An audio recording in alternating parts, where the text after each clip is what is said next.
નમસ્કાર વિદ્યાર્થી મિત્રો, ધોરણ 10 ની અંગ્રેજી વિષયની વાત આપણે કરી રહ્યા છીએ અને એમાં 9મા યુનિટની વાત આપણે શરૂ કરી દીધેલી છે.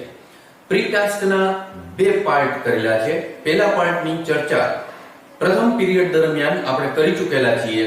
આજે પ્રી ટાસ્કના બીજા પાર્ટમાં આપનું સ્વાગત છે. ધોરણ 10 અંગ્રેજી વિષય યુનિટ નંબર 9 જેનું ટાઇટલ આપવામાં આવેલું છે તમારા જ માટેનું ટ્યુન અપ ઓર ટીમ્સ. તો તેના પ્રી ટાસ્કના બીજા પાર્ટમાં આપનું સ્વાગત કરી શરૂઆત કરીએ છીએ પેજ નંબર 106 106 પરથી. Read the statement carefully. ખૂબ જ સંભાળપૂર્વક આ સ્ટેટમેન્ટ વાંચો. સે how you feel before or during examinations by putting a tick mark in appropriate box.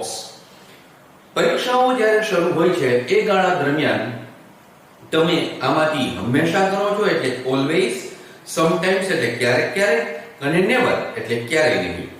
તમારે માત્ર પ્રથમ, દ્વિતીય અને તૃતીય આમ જે 3 નંબર છે એમાંથી તમને જે યોગ્ય લાગતો હોય, તમે જેમાં અનુકૂળતા અનુભવતા હો એની સામે ટિક માર્ક કરવાનું છે. સાયકોલોજી સાથેની આ વાત રજૂ કરવામાં આવેલી છે અને એટલા માટે જ પ્રી ટાસ્કનો પણ આપણે ગહન અભ્યાસ કરવાનો પ્રયત્ન કરતા હોઈએ છીએ. જો આવું છે ડિસ્ક્રિપ્શન એટલે વર્ણન. I do not get sound sleep during exams.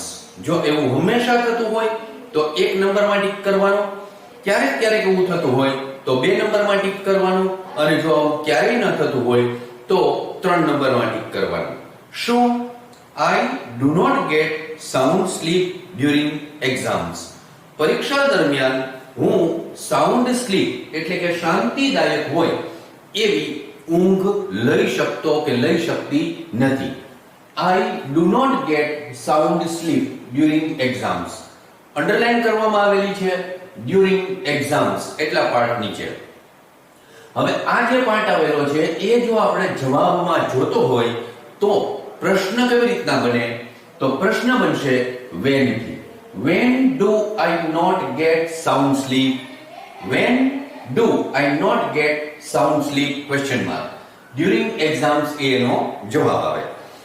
I do not get sound sleep during exams. પરીક્ષાઓ ચાલતી હોય છે એવા ગાળા દરમિયાન હું સરખી ઊંઘ લઈ શકતો કે લઈ શકતી નથી. Whenever I start preparing for the exams, other thoughts occupy my mind. અહીંયા લખેલું છે appropriate એટલે યોગ્ય, to occupy OCCUPY. occupy એટલે કબજો કરવો, વર્બ કહેવામાં આવે. y નો i થઈ અને ed લાગે, OCCUPIED occupied એ past tense અને past participle નું રૂપ બને. તો આ રીતે to occupy એટલે કબજો કરવો. જ્યારે whenever I start preparing for the exam, પરીક્ષા માટેની જ્યારે હું તૈયારીઓ કરું છું એવા સમયે other thoughts એટલે કે બીજા વિચારો મારા મન ઉપર હાવી થઈ જાય છે. Third, I realize that I should read. મને એટલી ખબર પડે છે કે મારે વાંચવું જોઈએ, પરંતુ get tempted to play, watch TV. રમવા માટે અથવા તો ટીવી જોવા માટે હું આકર્ષિત થઈ જાઉં છું. or do something else અથવા તો હું કંઈક બીજું કરવા માંડું છું. પરીક્ષાઓના પરિણામો આવે છે ત્યારે આપણે કેટલાક વિષયોની અંદર નબળા ગુણ મેળવેલા હોય ત્યારે આપણે મનમાં નિર્ધાર કરીએ કે હવે તો હું આટલા કલાક વાંચીશ, આટલા કલાક સુધી હું આમ તૈયારી કરીશ, દરરોજનું 1 પેપર લખીશ, 2 પેપર લખીશ.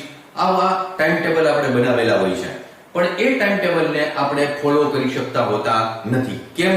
તો આમાં લખ્યું એમ કે get tempted to play, કાં તો રમવા માટે અથવા તો ટીવી જોવા માટે આપણે આકર્ષિત થઈ જઈએ છીએ.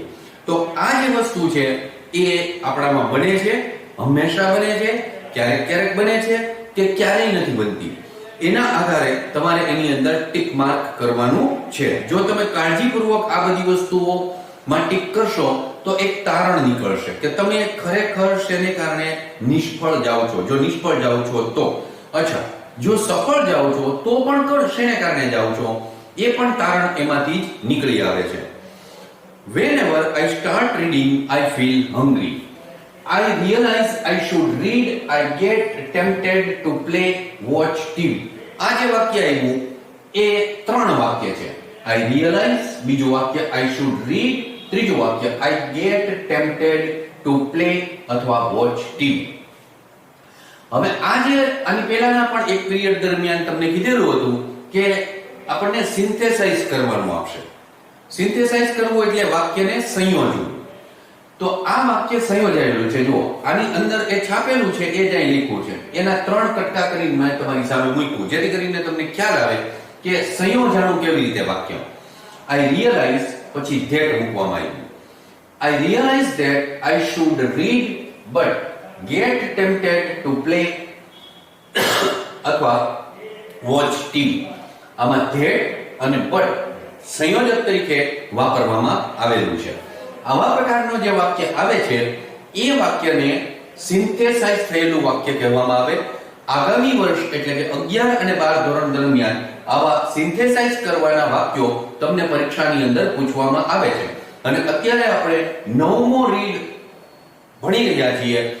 એવા સમયે આવતા વર્ષની પણ થોડીક પૂર્વ તૈયારીઓ જો તમે શરૂ કરી દઈ શકતા હો તો તમને આવતા વર્ષોમાં એની સરળતા અને સહજતા સાથે અભ્યાસ તમે કરી શકો. એટલે લખે છે I realize that I should read but get tempted to play, watch TV or do something else. Whenever I start reading, I feel hungry. Whenever I start reading, I feel hungry. જ્યારે હું વાંચવાનું શરૂ કરું છું ત્યારે મને ભૂખ લાગવા માંડે છે. બરાબર, આવું ઘણા બધાને બનતું હોય છે. કઈક તરત પાણી પીવાની ઈચ્છા થાય કે આંટો મારવાની ઈચ્છા થાય, ભૂખ લાગવા માંડે. whenever સાથેની આ જે વાક્ય રચના છે એ એક્સપ્રેસિંગ ટાઈમની વાક્ય રચના કહેવામાં આવે. Expressing time. when આવે, while આવે, till આવે, until આવે, before આવે, after આવે, as soon as, no sooner than. એવી જ રીતે whenever સાથેની વાક્ય રચના આવે એ સમયને રજૂ કરતી વાક્ય રચના કહેવાય. whenever I start reading, I feel hungry. પાંચમો પોઈન્ટ જોવો. I do not feel like eating anything during exams. કેટલાક એવા હોય કે પરીક્ષા દરમિયાન એને ભૂખ મરી જાય એટલે કે એને જમવું જરાય ભાવે નહીં. જો આવા તમે હો તો 1 નંબર કરવાનો. ક્યારેક તમને આવું થતું હોય તો 2 નંબરમાં ટીક કરવાનું. અને જો ક્યારેય ન થતું હોય તમે તમારી નોર્મલ નેચરલ લાઈફ જે જીવો છો એ જ જો તમે જીવતા હો તો તમારે 3 નંબરમાં ટીક માર્ક કરવાનું. છઠ્ઠો પોઈન્ટ જુઓ. As I start reading, I feel sleepy. આવું ઘણા બધાને લગભગ 70% વિદ્યાર્થીઓને આવી ઘટના બનતી હશે કે રાતના સમયે જેવા તમે ચોપડી હાથમાં લ્યો એટલે તરત જ બગસ આવવા માંડે, ઊંઘ આવવા માંડે. આ જે પરિસ્થિતિ છે એનો ભોગ ઘણા બધા વિદ્યાર્થીઓ બનતા હોય છે. એના ઘણા બધા સાયકોલોજીકલ કારણો છે. એમાંનું એક મહત્વનું કારણ છે કે એ વિષયની અંદર રુચિ ન હોવી. રુચિ કેમ નથી પડતી? કારણ કે એમાં કઈ સમજ પડતી નથી. અને સમજ નથી પડતી એને પરિણામે જ્યારે તમે એ વાંચો છો તેવા સમયે તમને કોઈ વસ્તુ અંદર ઉતરતી નથી અને એને કારણે એ જે રસ ક્રિએટ થવો જોઈએ એ થઈ શકતો નથી. તો આવું ઘણા બધા વિદ્યાર્થીઓને બનતું હોય છે.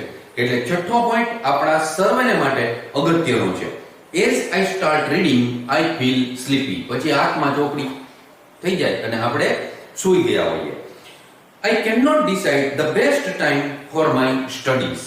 આ પણ એક અગત્યનો મુદ્દો છે કારણ કે અભ્યાસની અંદર આપણે ક્વોલિટી ટાઈમ આપવો પડે. If you take it taken for granted, the education will also take you taken for granted. જો તમે અભ્યાસને હા હશે, ચાલે, હા હોય આવું જો તમે કરશો તો અભ્યાસ પણ તમને આવું જ પરિણામ આપશે. હજારો લોકો બોલતા સાંભળેલા હશે તમે કે અભ્યાસ કરવાથી શું વળવાનું છે, બરાબર, કોને નોકરી મળી ગઈ. આવા વાક્યો આપણે ઘણી બધી વાર સાંભળીએ છીએ. તો અત્યારના ઘણા બધા યુવાનોને જે નોકરી મળી રહી છે અથવા તો એનાથી આંતર ઉજાસ જે થાય છે, આપણો ઇનબિલ્ટ કરવાની આપણી પ્રક્રિયા એ એજ્યુકેશનની પ્રક્રિયા છે. એટલે કદાચ એ અર્થોપાર્જન પ્રમાણમાં તમે ઈચ્છતા હોય એવું ન આપે, પણ તેમ છતાં પણ તમને જે અંદરથી શુદ્ધ કરે છે, અંદરથી તમને જે સક્ષમ કરે છે એ કામ આ એજ્યુકેશનનું છે. અને એટલા માટે એમ કહે છે કે આપણે એનો બેસ્ટ ટાઈમ આપણા 24 કલાકનો બેસ્ટ ટાઈમ આપણે એજ્યુકેશનને આપવો જોઈએ અને તો તમે બેસ્ટ પરિણામ પ્રાપ્ત કરી શકો. જો તમે એ ગાળા દરમિયાન વેઠ ઉતારશો, ખાલી વાંચવાનું કીધું અથવા ભણવાનું કીધું એટલે ભણવા બેઠા અથવા તો વાંચવા બેઠા અથવા પેપર વેઠ ઉતારીને લખવા માંડ્યા, તો એનું પરિણામ પણ તમને એવું જ મળવાનું છે અને એનાથી ક્યારેય પણ જીવનમાં સફળતા પ્રાપ્ત થઈ શકે નહીં. જ્યારે પણ આપીએ ત્યારે આપણે બેસ્ટ આપતા હોવા જોઈએ. પછી અભ્યાસ કરાવતા હોઈએ, અમારી જેમ શિક્ષક તરીકે હોઈએ તો પણ ભલે, અને કદાચ તમે વિદ્યાર્થી તરીકે એ અભ્યાસ કરતા હો તો પણ ભલે, પણ ત્યારે તમે તમારી લેવલનું બેસ્ટ આપતા હોવા જોઈએ. એટલે I can not decide the best time for my studies. તમારે પસંદ કરવો પડે કે આ સમય મારા માટેનો શ્રેષ્ઠ સમય છે કે જેમાં હું મારું સારામાં સારું ધ્યાન અભ્યાસ ઉપર કેન્દ્રિત કરી શકીશ. નેક્સ્ટ વન એટલે કે 8th one, I do not like to sleep the previous night of the exam. Because સાથેની વાક્ય રચના જોડવામાં આવેલી છે એટલે રીઝન નું વાક્ય કહેવાય, એટલે શોવિંગ રીઝન સાથેની એ વાક્ય રચના કહેવાય. એટલી સેન્સ, એટલી ખબર હવે તમને પડવા માંડેલી હોવી જોઈએ. Because I fear of forgetting whatever I read. એ કહે છે I do not like to sleep the previous night of the exam. એક્ઝામની આગલી રાત્રિએ મને ઊંઘ આવતી નથી, કારણ કે મને ડર એ છે કે જો હું સૂઈ જઈશ તો કદાચ એવું બને કે હું બધું જ ભૂલી જાઉં. તો forget એટલે ભૂલી જવું, FORGET ભૂલી જવું. forgot GOT આવે છે એટલે past tense અને forgotten એ past participle નું રૂપ એનું બનશે. મને બીક છે. આ બધું સાયકોલોજીકલ પ્રોબ્લેમ્સ કહેવામાં આવે છે અને અત્યારે જગતની અંદર આવા જ પ્રોબ્લેમ્સ, ફિઝિકલ પ્રોબ્લેમ્સ કરતા સાયકોલોજીકલ પ્રોબ્લેમ્સ નો એટલે કે એવા પ્રકારના ડિસીઝ નો પ્રમાણ, ડિસીઝ એટલે રોગ કહેવામાં આવે, એ રોગનું પ્રમાણ અત્યારે આવું સાયકોલોજીકલ જ વધારે થતું જાય છે. તો આ એક પ્રકારનો ડર છે અને એ ડર આપણે દૂર કરવો જોઈએ. I prefer to read till the last minute before the exam. વળી પાછું because સાથેનું વાક્ય આવ્યું એટલે showing reason સાથેની વાક્ય રચના કહેવાય. એ હવે તમને ખબર પડવા માંડે છે. I prefer to read till the last minute before the exam because I feel I have not prepared enough. જે એક્ઝામિનેશન સેન્ટર હોય ત્યાં તમે જોયું હશે કે ઘણા બધા વિદ્યાર્થીઓ છેલ્લી ક્ષણ સુધી અભ્યાસ કરવાનો પ્રયત્ન કરતા હોય છે, છેલ્લી ક્ષણ સુધી વાંચી લેવાનો પ્રયત્ન કરતા હોય છે.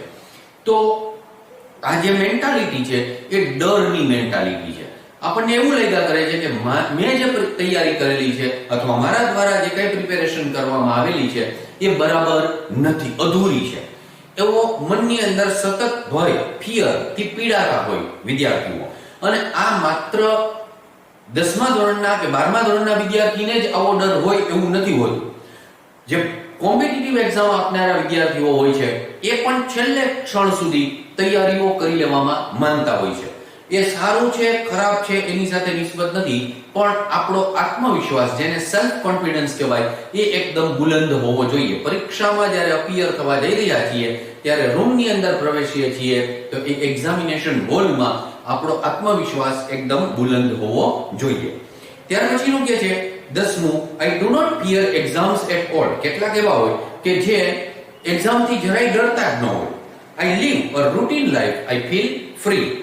હું મારી નેચરલ જિંદગી જે રૂટીનમાં જીવતો હોઉં કે જીવતી હોઉં એવી જ રીતના રહું છું અને મને એનાથી જરાય પણ ડર લાગતો નથી.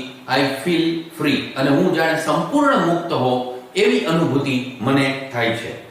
11મો point, I like to discuss what I read with my parents, family members and friends. આવા કેટલાક વિદ્યાર્થીઓ હોય કે જે પોતે જે કાંઈ અભ્યાસ કરેલો છે એની ચર્ચા પોતાના વાલીની સાથે, રિલેટિવ્સ, સગા સંબંધી જે એના હિતેચ્છુઓ હોય એમની સાથે અથવા તો એના પરમ મિત્રો હોય એમની સાથે એની ચર્ચા કરે અને એના દ્વારા એ વધુ સારું કેવી રીતના પરફોર્મ કરી શકાય એની ચર્ચા એની સાથે કરતા હોય છે. 12મો point, I don't like to talk with anyone during the exam days. કેટલાક એવા હોય, આગળ જેમ કહ્યું એમ કે કેટલાકને બહુ વાતચીત કરવી ગમે, કેટલાક એવા હોય કે એને કોઈની સાથે કોઈ પણ પ્રકારની વાતચીત કરવી ગમે જ નહીં. એટલે કે એ ગાળા દરમિયાન, પરીક્ષાના દિવસો દરમિયાન એ બીજા લોકોની સાથે ઓછામાં ઓછા શબ્દો સાથે વાત કરવાનો પ્રયત્ન કરતા હોય છે. તો જો આવા તમે હો તો ઓલવેઝ માં કરવાનું. જો ક્યારેક ક્યારેક તમને એવું થતું હોય તો સમટાઇમ્સ માં એટલે કે સેકન્ડ નંબર માં ટીક માર્ક કરવાની.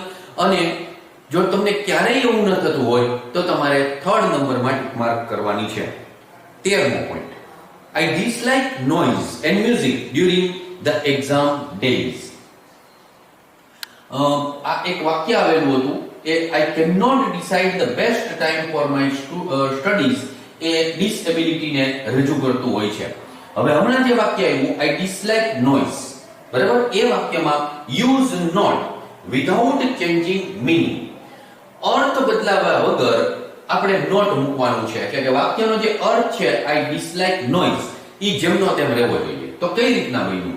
ડિસલાઇક નો ઓપોઝિટ તમને આવડતું હોવું જોઈએ. તો લાઈક, બરાબર, તો I do not like noise. આટલો પાર્ટમાં જ ફેરફાર થયો, અલગ રંગથી લખેલું છે, સાથે અંડરલાઈન પણ કરેલી છે, એટલે તમને ખ્યાલ આવી જાય I do not like noise. જોઈ લીધું તમે. તો આનો જ અર્થ મને ઘોંઘાટ ગમતો નથી. I dislike noise, મને ઘોંઘાટ ગમતો નથી. તો બંનેનો અર્થ જે છે એ સેમ રહ્યો અને તેમ છતાંય વાક્યમાં નોટ મુકાઈ ગયેલું છે. I dislike noise and music during the exam days. પરીક્ષાના દિવસો દરમિયાન મને કોઈ પણ પ્રકારનો ઘોંઘાટ ગમતો નથી. I like to be alone during the exam days. એક્ઝામના દિવસો દરમિયાન હું એકલો રહેવાનો કે એકલી રહેવાનો પ્રયત્ન કરું છું. મને કોઈની સાથે ચર્ચા કરવી, વાત કરવી, વધારે મળવું પસંદ આવતું નથી. 15મો point, I believe in luck and always try to keep my lucky gadgets like pen, wristwatch, etc. with me while writing exam. Gadgets, get એવો ઉચ્ચાર ન કરતા, GADGET, આને કહેવાય ગેઝેટ. ગેઝેટ અને ઉચ્ચાર પણ લખેલો છે ઉપકરણ. ગેઝેટ નો અર્થ થાય છે ઉપકરણ.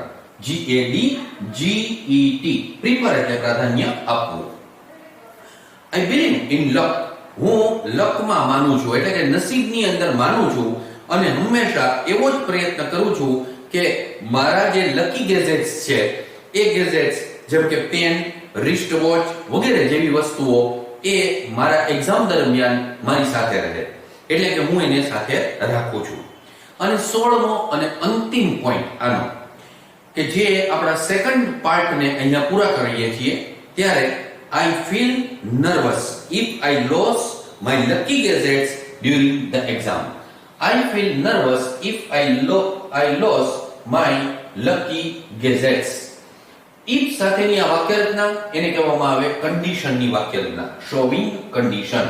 if નીચે પણ અંડરલાઈન કરી એટલે તમને ખ્યાલ આવે કે if સાથેનું આ જે વાક્ય આવેલું છે એ કન્ડિશનને રજૂ કરતું હોય એવા પ્રકારનું આ વાક્ય કહેવામાં આવે છે. તો આ જે થયું એ પ્રી ટાસ્ક 2 ની વાત આપણે પૂર્ણ કરીએ છીએ. પ્રી ટાસ્ક 2 સુધીની વાત થઈ. હવે પછી આપણે જ્યારે મળીએ ત્રીજા તાસની અંદર તેવા સમયે આ પ્રી ટાસ્ક 3 ની ચર્ચા કરશું અને ત્યાર પછી ટ્યુન ઓફ ઓટીન્સ એમાંથી પણ કેટલો ભાગ આપણે લઈશું. સરસ રીતે આપણે અભ્યાસ કરી જ રહ્યા છીએ. વધારે સરસ અભ્યાસ કરતા રહો. બધાને ખૂબ ખૂબ શુભેચ્છાઓ. All the best.